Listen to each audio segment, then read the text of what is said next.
Hakeem Jeffries has tried it over the high gas prices that dominated much of the Biden White House years.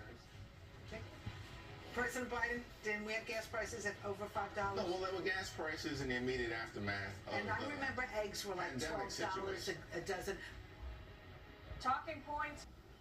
The Congress, working with the administration, can actually focus on the problems that the American people want us to solve. All right. Which is to make their life better. The gas prices were this high under Obama, too.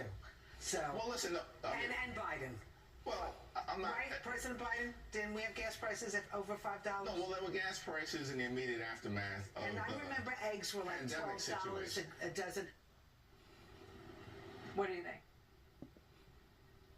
Hakeem Jeffries should have stuck to cheering on the New York Knicks during that segment, stayed away from criticizing President Trump, because that was just a losing argument. I mean, they are in an alternate universe. The Democrats live in an alternate universe, but they cannot escape their track record, and they will try as hard as they can to get away from the 4 years of Joe Biden and Kamala Harris. But let's not forget that they held all three. They held the Congress, they held the House, they held the Senate, they held the White House, and they still couldn't get anything done. They still did not make any progress for the American people. You ask Democrats why they didn't do anything for immigration, why did they not change any of the rules that they've been fighting against, they've been screaming about for years, when they had all three of those congressional and federal and executive branches of the government. It just doesn't make any sense. And so when you talk to the Democrats about what they've done for the American people, they're going to try to point at President Trump. They're going to try to make a negative, but President Trump has done so many great things for this country, and he continues to try to do them across the board, whether it's a growing economy, national security, safety across the entire world, frankly, and he has people supporting him.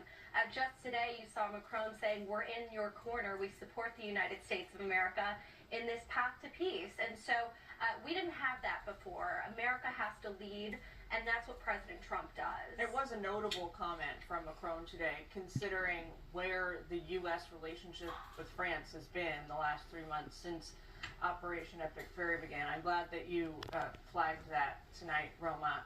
Lydia and Roma. Well, coming up, a chaotic car chase ends with ICE arresting an alleged foreign terrorist accused of holding his own wife hostage. During the last administration, they had open borders. They let terrorists flood this country that we're still arresting every single day. Later in the nightcap, little of this. Over the last 20 years, these numbers are 20 or 30 points higher than they've been, just deteriorating confidence. New poll finds 64% of Americans do not trust the national media.